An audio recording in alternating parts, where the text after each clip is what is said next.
आदिशक्ति मां पाटेश्वरी के इस पवित्र धाम में शारदीय नवरात्रि के प्रथम दिवस पर मिशन शक्ति के शुभारंभ और जनपद बलरामपुर की विभिन्न परियोजनाओं के लोकार्पण और शिलान्यास कार्यक्रम में उपस्थित है। यहाँ के लोकप्रिय माननीय जनप्रतिनिधिगण, माननीय विधायक बलरामपुर श्री परशुराम जी, माननीय विधायक तुलसीपुर श्री कैलाशनाथ शुक्ल जी, माननीय विधायक उत्तरौला श्री राम प्रताप वर्मा जी, लोक जनजाति कला एवं संस्कृति संस्थान के अध्यक्ष श्री चंद्रराम जी, अपर मुख्य सचिव गृह श्री अवनीश कुमार अवस्थी जी, प्रमुख सचिव मुख्यमंत्री कार्यालय श्री संजय प्रसाद जी, अपर पुलिस महानिदेशक श्री बाबा शेरपा जी, आयुक्त देवपाटन मंडल श्री एसपीएस रंगाराव जी, यूनिसेफ की उत्तर प्रदेश की चीफ मिस रूप लियोन जी, पूर्व सांसद श्री बलराम मिश्र जी, मिशन शक्ति से जुड़े हुए आज के इस कार्यक्रम से जुड़े हुए विभिन्न संगठनों के सभी पदाधिकारीगण, उपस्थित प्रतिभागीगण और इस कार्यक्रम में वैश्विक महामारी कोविड-19 की पूरी गाइडलाइन का पालन करते हुए यहाँ पर उपस्थित सभी उपस्थित मातृशक्ति, उपस्थित बहनें, मैं सबसे पहले आप सबको आदिशक्ति मां भगवती के अनुष्ठान का पर्व शारदीय नवरात्रि के प्रथम दिवस पर हृदय से आप सबको मैं बधाई देता हूँ। आप सबको इस अवसर पर आपका अभिनंदन भी करता हूँ और शारदीय नवरात्रि की अपनी शुभकामनाएं भी आप सबको देता हूँ। भारत की सनातन धर्म की परंपरा में नारी शक्ति के प्रति समाज का क्या भाव होना चाहिए, ये पर्व इसके उदाहरण है। नारी शक्ति की प्रतीक है, इसके लिए हम लोग शारदीय नवरात्रि में और वासंतिक नवरात्रि में अनेक प्रकार के अनुष्ठान करते हैं और ये अनुष्ठान हजारों वर्षों से चल रही भारत की सनातन परंपरा का एक महत्वपूर्ण पार्ट है, उसका एक हिस्सा है। लेकिन व्यावहारिक जीवन में भी नारी को शक्ति के रूप में हम प्रस्तुत कर सकें, आगे के भाव हम सबके मन में कब आएगा और इसी भाव को आगे बढ़ाने के लिए आज उत्तर प्रदेश सरकार ने उत्तर प्रदेश में एक नए अभियान का शुभारंभ किया है। प्रातः 10 बजे इस कार्यक्रम को प्रदेश की महामहिम राज्यपाल श्रीमती आनंदीबेन पटेल जी ने लखनऊ में इस कार्यक्रम का शुभारंभ किया है और मुझे स्वयं आदिशक्ति मां भगवती पाटेश्वरी के इस धाम पर इस कार्यक्रम का शुभारंभ करने का अवसर प्राप्त हो रहा है। मैं इस अवसर पर आप सभी का, प्रदेश की सभी माताओं बहनों का हृदय से अभिनंदन करता हूं, उन्हें शारदीय नवरात्रि की बधाई देता हूं और अपनी शुभकामनाएं भी देता हूं। आज हम लोग बहुत सारी परियोजनाओं का यहाँ पर शिलान्यास और लोकार्पण भी कर रहे हैं। जनपद बलरामपुर इसका अपना महत्व है और जनपद बलरामपुर को जो पहचान मिलनी चाहिए थी, तभी आदिशक्ति मां भगवती ने अपनी कृपा से इसे कृतार्थ किया। बलरामपुर स्टेट के माध्यम से लोक कल्याण के लिए कार्यक्रम किसी कालखंड में चले थे। कभी इस जनपद को पूर्व प्रधानमंत्री श्रद्धेय अटल बिहारी वाजपेयी जी ने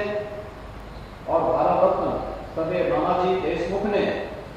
इस पूरे जनपद को अपनी कर्मभूमि के रूप में चयन करके यहाँ के उत्थान के लिए, यहाँ के विकास के लिए अपना योगदान दिया था। लेकिन उस सब के बावजूद बलरामपुर जनपद विकास के पायदान पर पीछे रह गया था। नीति आयोग आदरणीय प्रधानमंत्री जी के मार्गदर्शन में कार्य करते हुए देश के अंदर कुल 115 जनपदों का चयन करता है और उनमें जो आकांक्षात्मक जनपद होते हैं उनमें से बलरामपुर भी एक आ जाता है। स्वास्थ्य में, शिक्षा में, रोजगार में, कृषि के क्षेत्र में या अन्य वे 6 महत्वपूर्ण सेक्टर हैं जिन क्षेत्रों में देश के सामान्य जनपदों की विकास की दौड़ से जनपद पिछड़ गए। इन्हें सामान्य जनपदों की श्रेणी में खड़ा करके विकास और समृद्धि के नए पायदान पर खड़ा करना ये अपने आप में एक चुनौती, और उस चुनौती को स्वीकार करते हुए आज ढेर सारी 500 करोड़ से ऊपर की परियोजनाओं का एक साथ लोकार्पण और शिलान्यास बलरामपुर जनपद के लिए हो रहा है। मैं इसके लिए भी बलरामपुर जनपद वासियों को हृदय से बधाई देता हूं, अपनी शुभकामनाएं देता हूं। कल ही हम लोगों ने बलरामपुर में यहाँ पर श्रद्धेय अटल बिहारी वाजपेयी जी के नाम पर एक अटल बिहारी वाजपेयी चिकित्सा महाविद्यालय के पहले चरण का केजीएमयू के सैटेलाइट सेंटर के रूप में 300 बेडेड एक हॉस्पिटल, अत्याधुनिक हॉस्पिटल बने, उसका शिलान्यास किया है। और हमारा प्रयास है कि 2022 में यहाँ पर चिकित्सा महाविद्यालय में बाकायदा यहाँ पर क्लासेस भी शुरू हो। इस दृष्टि से एक कार्यक्रम का कल शुभारंभ हुआ है और शारदीय नवरात्रि में 500 करोड़ से अधिक की परियोजनाएं आज आपको प्राप्त हो रही हैं। यह विकास की दौड़ में हम सब पिछड़ पाए, इस बात को ध्यान में रख करके आज ये परियोजनाएं आप सबको प्रदान की जा रही हैं। लेकिन विकास के साथ साथ सुरक्षा भी आवश्यक है और सुरक्षा इस बात को लेकर के विगत दिनों एक दुखद घटना बलरामपुर जनपद में घटित हुई थी। एक बेटी के साथ जिस प्रकार की बर्बरता और जिस प्रकार की घटना घटित हुई थी उसने पूरे समाज को हिला करके रख दिया और इसीलिए मैंने मिशन शक्ति के कार्यक्रम के लिए बलरामपुर जनपद चुना कि बलरामपुर में उस बेटी के प्रति श्रद्धा का भाव रखने के लिए, सम्मान का भाव रखने के लिए और जिन लोगों की सोच आज भी नकारात्मक है, विघटनकारी है, उन लोगों के प्रति एक सीधा संदेश देने के लिए कि जो भी बहन बेटियों की इज्जत के साथ, उनके सम्मान के साथ खिलवाड़ करेगा तो उसके प्रति कानून के दायरे में ला करके कठोरतम सजा दिलाने का कार्य सरकार करेगी। इसलिए मिशन शक्ति के इस कार्यक्रम को आदिशक्ति मां भगवती के इस पावन धाम से शुभारंभ करते हुए मुझे प्रसन्नता की अनुभूति हो रही है कि हम हर बेटी को, हर बहन को सुरक्षा की पूरी गारंटी दे सके, उनके सम्मान की गारंटी दे सके और उनके स्वावलंबन के लिए कुछ अलग से नए कार्यक्रम को आगे बढ़ा सके। यह एक अभियान आज से हम लोग पूरे प्रदेश के अंदर एक साथ प्रारंभ कर रहे हैं। मैं कल उत्तर प्रदेश बेसिक शिक्षा परिषद के 31,227 हम लोगों ने नए शिक्षकों के भर्ती के कार्यक्रम को आगे बढ़ाया और इतने लोगों को हमने नियुक्ति पत्र दिए और मुझे बहुत सुखद अनुभूति हो रही थी कि मांग तो होती है कि महिलाओं को 33% आरक्षण मिलना चाहिए, लेकिन कल के जब मैंने रिजल्ट देखे तो मैंने देखा उसमें तो 33 क्या उससे भी ज्यादा प्रतिशत महिलाओं का है और उन्होंने अपनी मेहनत से, अपने परिश्रम से उन्होंने अपना स्थान बनाया है और सम्मानजनक स्थान प्राप्त करके उन्होंने शिक्षा की जो आधारशिला है बेसिक शिक्षा परिषद में बहुत अच्छी संख्या में बालिकाओं ने स्थान प्राप्त करके शिक्षक बन करके समाज के निर्माण की नींव को और मजबूत करने के लिए वे अपना योगदान दे रही हैं। हमारे लिए सुखद अनुभूति का दिन कल का भी था और आज एक बार फिर से मैं आपके बीच में यहाँ पर उपस्थित हुआ हूँ आपसे इस बात को कहने के लिए कि आज जो कार्यक्रम हमारा प्रारंभ हुआ है ये शारदीय नवरात्रि के इन 9 दिनों तक तो चलेगा।